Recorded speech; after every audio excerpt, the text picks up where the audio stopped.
Dadi imam iku sing kajenge ruku innahu kana tawwaba.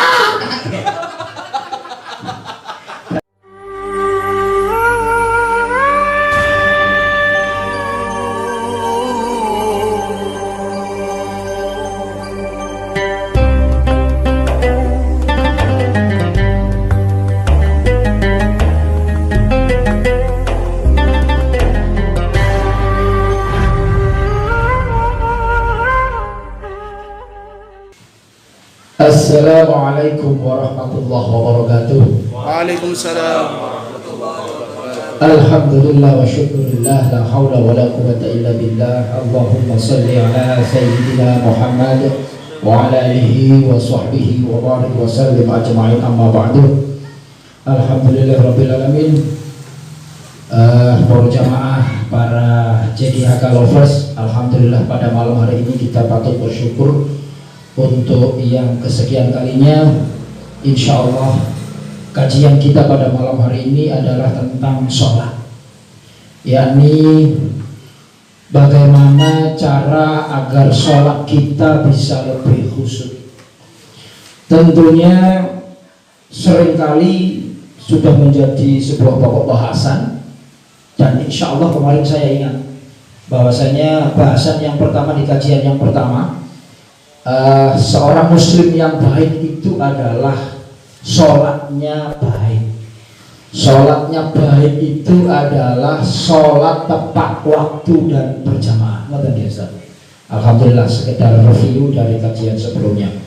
Untuk itu mari dengan penuh semangat dan kerendahan hati, dengan semangat introspeksi diri, mari kita awali dan kita buka pada kajian malam hari ini dengan bacaan Ummul Quran. Mudah-mudahan apa yang sudah kita niatkan bersama membawa keberkahan, membawa wawasan keilmuan kita, dan tentunya membawa kepada situasi dan kondisi yang lebih baik. Karena masih sampai dengan saat ini, insya Allah yang hadir di sini sudah melalui proses protokol kesehatan ketat. Jadi memang di kamera ini kita sudah lepas masker, tapi karena ini sudah melalui protokol kesehatan yang sangat ketat. Jadi insya Allah mantan. Jadi insya Allah sehat dan mudah-mudahan semuanya diberi kesehatan. Lillahi al-Fatihah. A'udzubillahi minasyaitonirrajim. Bismillahirrahmanirrahim. Alhamdulillahirabbil alamin. Arrahmanirrahim. Maliki yaumiddin. Iyyaka na'budu wa iyyaka nasta'in. Ihdinas siratal mustaqim.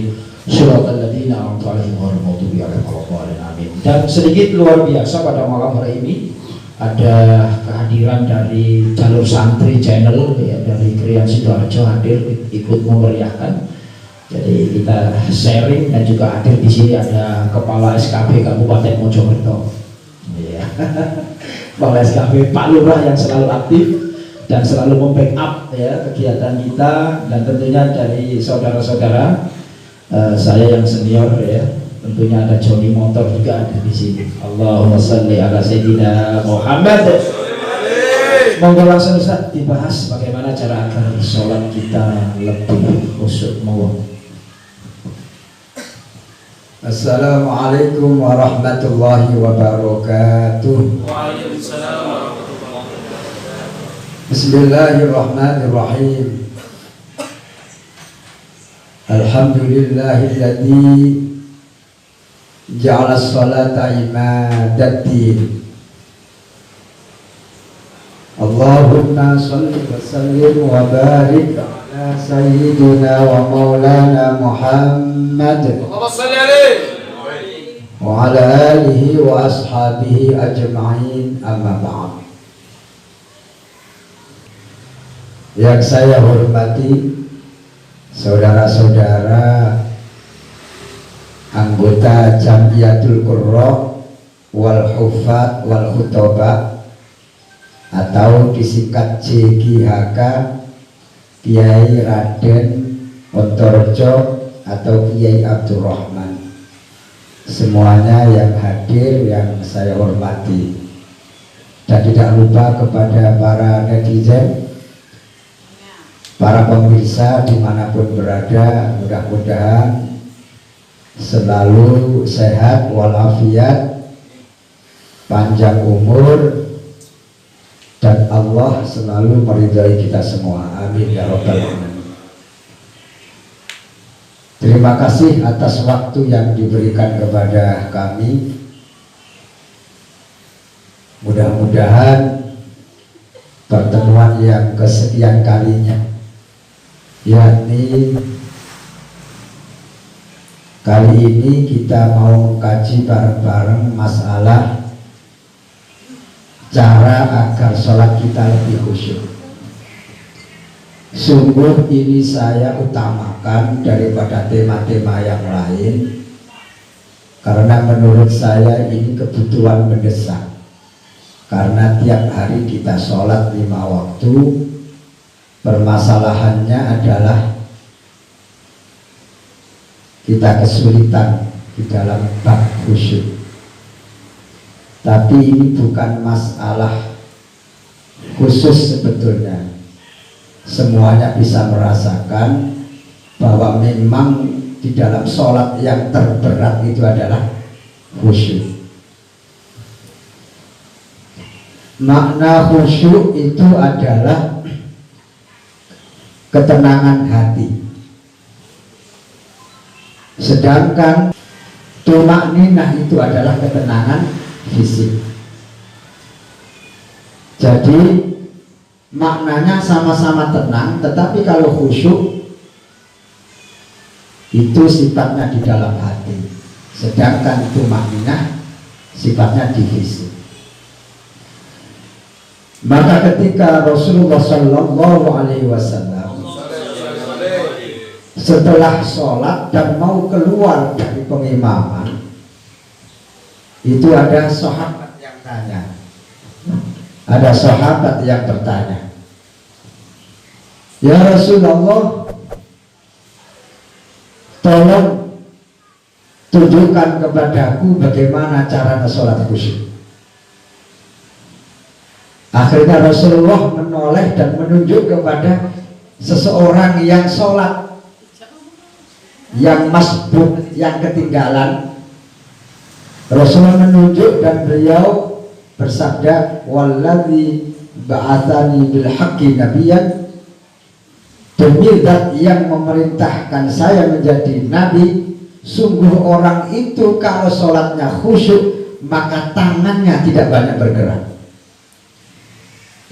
Ternyata orang yang ditunjuk oleh Rasulullah itu adalah orang yang sholat, tapi sebentar-sebentar tangannya itu ngelus-ngelus jenggote. Sholat sambil ngelus-ngelus jenggote. Berarti Rasulullah mengatakan kalau dia khusyuk berarti fisiknya juga tenang, berarti tumakninah. Maka di dalam syarat atau rukunnya sholat kita wajib tumakninah. Ini yang pertama kalau kita ingin khusyuk. Tetapi bukan berarti orang tenang itu khusyuk. Mas Hatta kalau ngaji itu tenang, ternyata kok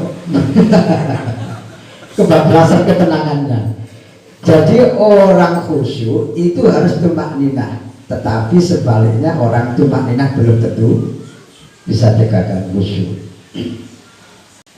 Oleh karena itu, karena saking sulitnya khusyuk, saking beratnya khusyuk, maka khusyuk ini tidak diwajibkan di dalam sholat, karena memang sangatlah berat. Oleh karena itu, ya berusaha semaksimal mungkin untuk khusyuk. Karena apa? Karena sholat itu yang dinilai oleh Allah ketika pas khusyuknya. Ya wis mbuh paling ya titik ya wis gak apa-apa pokoknya khusyuknya. Mbok awal-awal takbir khusyuk, baru terus melampian bayang mari mangan bakso, mari mangan sembarang kalir, wis gak apa-apa pokok ono khusyuknya. Karena yang dinilai oleh Allah pas khusyuknya itu. Maka kemarin kita membahas itu ya, ada 4 tingkatan sholat itu. Kita sudah membahasnya. Di antaranya adalah khusyuk. Oleh karena itu, sebelum kita membahas caranya sholat biar khusyuk, harus saya sampaikan, kenapa sih orang itu kok sulit khusyuk? Kenapa sih orang itu kok tidak bisa khusyuk? Karena memang Allah menciptakan syaitan, namanya setan khinzib, adanya yang namanya setan khonzab, itu khusus tukang budo wong sholat cek gak khusyuk. Setan khinzib itu tugasnya dua. Satu, mempengaruhi orang yang sholat biar hatinya lupa dengan Allah, dengan bisikan-bisikan dan rekayasa tertentu, sehingga orang sholat itu lupa atau tidak khusyuk dengan sholatnya. Ini yang pertama tugasnya. Yang kedua adalah memecah belah jamaah sholat, termasuk pengurus sholat. Dalam hal ini takmir. Kebetulan ini Abah Lurah di takmir. Siapa lagi yang takmir? Ini juga sekretarisnya takmir ini, Pak Moderator. Jadi tugasnya dua, memecah persatuan jamaah, artinya ya orang yang sholat, orang yang ngurus sholat, artinya takmir masjid. Ini tugasnya dua. Ini perlu dicatat ini, Pak Fauzi. Sehingga kalau kita merasakan sholat itu berat khusyuknya, karena memang ada yang menghalang-halanginya. Nah, salah satu cara agar kita lebih khusyuk, kita harus tahu dulu apa nih rekayasa setan khinzib menggoda orang biar gak khusyuk. Ini yang pertama. Kita masuk kepada cara agar sholat kita lebih khusyuk, yaitu harus tahu rekayasa setan khinzib yang menggoda orang biar tidak khusyuk sholatnya. Yang pertama adalah yaitu ketika mendengar adzan, tiba waktunya sholat, setan khinzib itu pasti datang, dan memang tugasnya. Coro pangkat ngoten setan khinzib itu jenderal, mergodek setan kopral. Iku nek krungu adzan iku keplayu, kecirit-cirit. Tapi nek setan khinzib nek krungu adzan tambah seneng. Orang yang mau sholat akan dia pengaruhi. Pertama adalah tidak mendengarkan adzan. Bener kupinge krungu adzan, tapi koyo-koyo gak krungu. Buktine gak teko. Pertama buktine gak jawab. Padahal omahe ide masjid, ide musola. Coro HP mu error sinyal. Ditelepon mbek Gusti Allah. Adzan itu kan Allah yang memanggil, bukan muadzin. Sesungguhnya Allah yang memanggil. Ditelepon karena sinyalnya error, meskipun dekat. Padha karo HP masih api apa nek sinyale gak kena digawe telepon, yo gak krungu wong ide. Masih ide. Gak krungu karena apa? Karena sinyalnya error. Ibaratnya seperti itu. Nah, tugas setan khinzib ini merusak sinyalnya itu, sehingga orang itu tidak connect dengan panggilan Allah. Sehingga ada yang ketika adzan masih lihat TV, terutama ibu-ibu biasa ngelok sinetron Ikatan Cinta itu, terus istiqomah itu dari jamaah itu Mas Al-Tasobes itu nggak mau mendengarkan adzan. Dan alamat orang yang mendengarkan adzan tapi tidak mau jawab sudah masuk perangkap setan. Yang kedua adalah membisi agar menunda-nunda waktu sholat. Cara bahasa mriki niku wis aja sholat dhisik, waktune cek dawa. Imame cek durung teko, cek durung komat dan seterusnya. Kemudian nanti kalau dia punya niat untuk sholat, sadar ini waktunya sholat, dengan cara yang lain lagi setan geser mempengaruhi, yaitu dengan tergesa-gesa, seperti mau ketinggalan, seperti setelah ini, mau itu akan dimasukkan ke dalam hati, sehingga orang mengerjakan sholat dengan tergesa-gesa. Sehingga sering terjadi, mohon maaf, orang yang sholat yang tergesa-gesa itu jelas tidak bisa khusyuk, karena al-ajalatu minasyaiton. Jangankan sholat, mengerjakan apapun itu pasti tidak bisa baik kalau dengan tergesa-gesa. Makanya senjatanya setan hizib itu diantaranya tergesa-gesa. Maka yang terjadi kalau orang sudah tergesa-gesa, mestinya dungo coping telu, jadi bisa. Bis bisa gak cakep bisa. Rabbana lakal hamdu bil usamawati wa bil umasyita min syai'in ba'du. Ini kena kecepatan, gak kena dulu. Rabbana lakal hamdu subhana rabbiyal a'la wa bihamdihi. Niki sunnahnya 3 kali. Kanjeng Nabi itu mboten tahu ninggalaken maos mesti 3 kali. Subhana rabbiyal a'la wa bihamdihi, subhana rabbiyal a'la wa bihamdihi, subhana rabbiyal a'la wa bihamdihi. Iku nek diitung lak suwe. Tapi nek ningali salat tarawih ngoten niku kira-kira maca ping piro? Di situ ae gak nutut, Pak. Nah, makanya kalau di sini itu orang yang membaca doa mboten jangkep karena tergesa-gesa. Itu sejelek-jeleknya pencuri. Bagaimana tidak jelek wong sholat untuk dirinya sendiri, ndongakno awake dhewe dicolong-colong dhewe. Nek pencuri kan mestinya kan ngambil milik orang lain. Lah iki sepeda motor dhewe dicukup, TV-nya sendiri diambil, terus bangga. Ini berarti kan sejelek-jeleknya pencuri. Tergesa-gesa ini termasuk rekadaya. Nanti kita akan bahas khusus, Ustaz, khusus rekadaya setan khinzib karena kewajiban. Nanti insya Allah di part-part berikutnya kita khususkan bagaimana setan khinzib itu akan mempengaruhi orang sholat biar gak khusyuk. Ini hanya contoh beberapa saja. Termasuk diantaranya orang dibuat lupa dengan bacaannya. Itu termasuk pengaruh setan khinzib.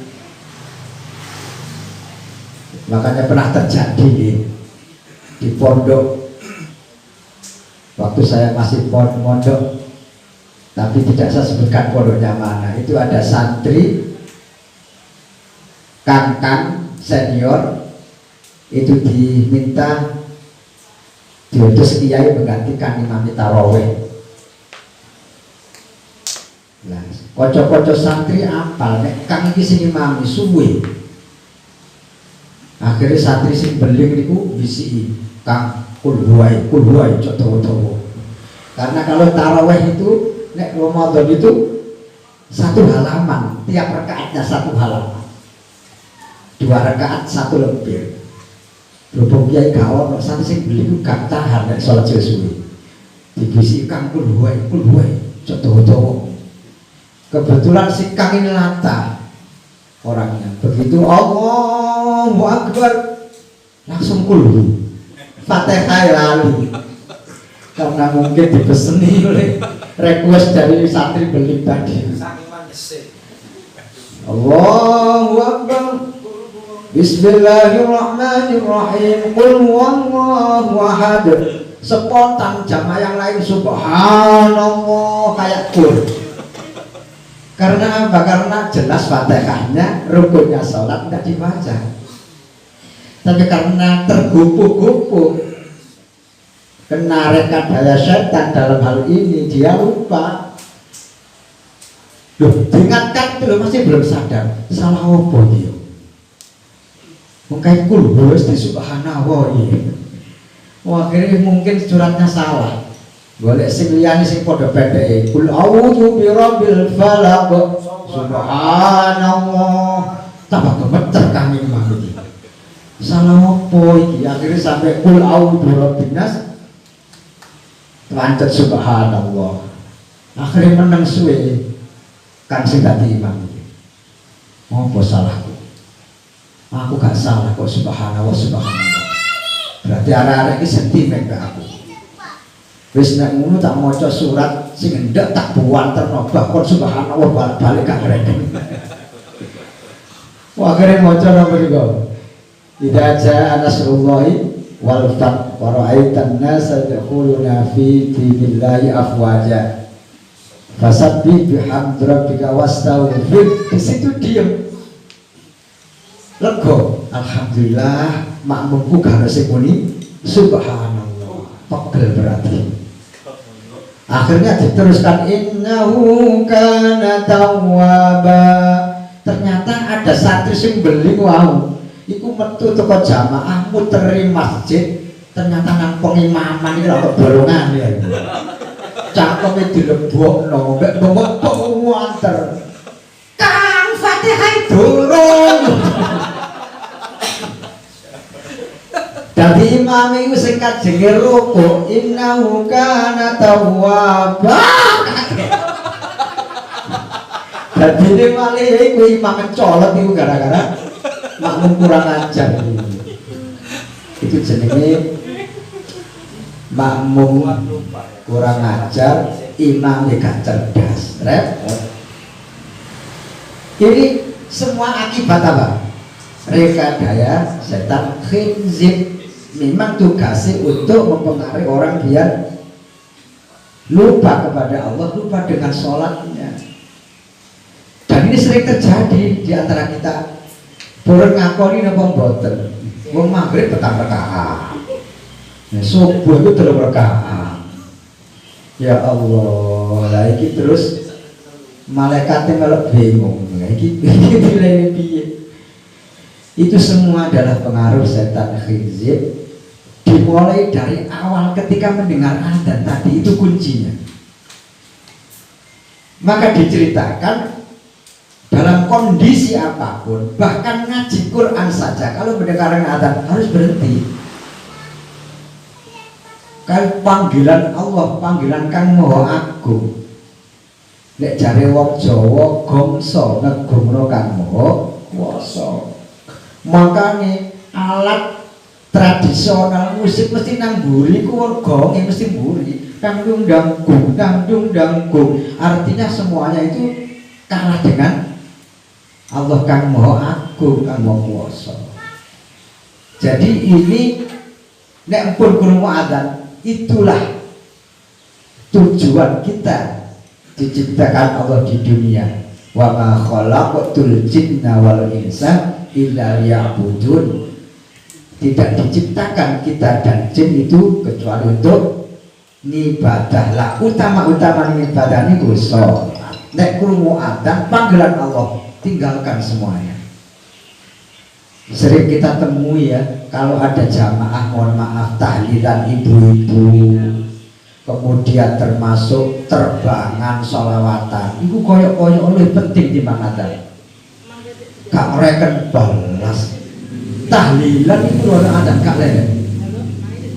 Padahal semuanya itu harus berhenti. Saking mulianya asma Allah disebut dan mengingatkan apa inti tujuan hidup kita di dunia ini adalah sholat. Oleh karena itu ada doa khusus agar kita ini tidak mampu diganggu oleh setan khinzib itu. Tolong dibuka Ustaz, surah Al-Mu'minun, surah Al-Mu'minun juz 18. Dan berikut Allah berfirman, Bismillahirrahmanirrahim.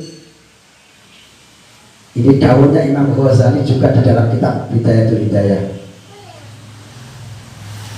Rabbi a'udzu bika min hamazatis syayatin wa a'udzu bika rabbi ayahdurun. surah Al-Mu'minun juz 18. Jadi di sini siapa yang membaca ini sebelum sholat, maka setan khinzir tidak mampu menggoda kita. Ini sudah masuk pada caranya biar kita lebih khusyuk di dalam sholat. Nah, ketika membaca ini sebelum sholat, ini yang pertama Ustaz, cara sholat biar khusyuk. Pertama tadi ketika mendengar adzan langsung wudu. Kemudian sebelum sholat kita membaca doa agar tidak dipengaruhi oleh setan khinzir dengan membaca doa Rabbi a'udzubika min hamazatis syayatin wa a'udzubika Rabbi ayahdurun. Yang kedua ya Ustaz ini ya. Yang ketiga adalah kita harus berjamaah, harus tepat waktu. Dimana sering kita mendengar bahwa sholat jamaah itu membawa kekhusyuan, bisa menarik ke arah kekhusyuan. Apalagi, tapi mohon maaf ya, mohon maaf, idealnya sholat itu diimami oleh orang yang suaranya yang bagus sebetulnya. Maka di dalam fikih itu kriteria imam itu aqra'ukum, orang yang paling baik dan bagus bacaannya, bukan yang lain. Kemudian baru afqahukum, yang paling alim fikihnya, paling alim. Kalau ada orang pinter fikih tapi suaranya jelek, kemudian ada orang suaranya bagus juga pinter fikih, orang yang suaranya bagus lebih utama. Karena apa? Suara bagus itu membawa kekhusyuan. Sering kita jumpai jamahnya banyak, hasil imami enak, suaranya bagus, seperti Ustaz Rozi, Abah Rodi, suaranya bagus-bagus, pasti khusyuk, tenang, bahkan tidak sedikit yang nangis. Gak ngerti nangisnya mikir apa. Iya, banyak yang nangis. Tapi nek sing imami Allah salate jamaah kuwata sing imami Bismillahirrahmanirrahim Alhamdulillahi rabbil alamin. Jadi jamaah waduh ngantuk malih gelambar pikiran. Maka akro hukum itu yang paling baik. Karena apa? Membawa ke arah kekhusyuan. Kemudian berikutnya adalah kata Imam Al-Ghazali, karena menghadap Allah yang maha segalanya, kita harus fair, harus bijaksana, jangan sampai kalah ketika kita menyenangi sesuatu di dunia. Artinya pakailah pakaian yang kamu miliki yang paling baik, pakailah minyak yang paling harum yang kau banggakan, karena kamu menghadap Allah. Jangan sampai kalah ketika kamu mau menghadap manusia. Nah, kita ini sering tidak fair. Nek mulang ngajar necis, ambune wangi, sepatu itu sendiri, masuk jam 7:30 wis datang. Tapi ketika dipanggil oleh Allah, ya Allah, ketune kuwis bulak kabeh. Kadang kelambine itu bekasnya nang sawah, bekasnya kerja. Ya Allah, tidak bijaksana kita. Maka ketika mau sholat, gunakan pakaian yang terbaik, yang sesuai dengan yang dicontohkan oleh Rasulullah. Rasulullah itu pakaian kerja beda, pakaian ibadah beda. Kemudian Rasulullah sering memakai pakaian yang polos, putih atau warna hijau, warna hitam. Itu yang sering dipakai Rasulullah ketika sholat, yang polos. Karena apa? Karena membawa kekhusyuan untuk orang yang sholat, juga orang yang sholat di sekitar kita. Nah, permasalahannya di Indonesia ini loh, seringane gawe sarung. Nah, sarung kabeh kok tulisane kok guri. Makanya ketika kita praktek Allahu Akbar, kata Imam Al-Ghazali, gak kepingin khusyuk, harus letakkan pandangan di tempat sujud. Lo mau dia sujud, ini poin berikutnya Ustaz. Kalau ingin khusyuk, letakkan pandangan mata di tempat sujud atau wilayah sajadah. Wilayah sajadah ini fungsinya sajadah, membatasi pandangan kita. Engko nek keluar dari sajadah ya iku mau maca sarung kancane mau. Sarung atlas. Gajah duduk. Nah, akhirnya ngabsen sarung. Nah, nek mendukur tambah maca kaos sing kancane wong tulisannya akeh. Lanjutkan bareng. Oleh karena itu sholat kebil khusyuk harus meletakkan pandangan matanya di tempat sujudnya. Wis mboten usah berubah-ubah mriki.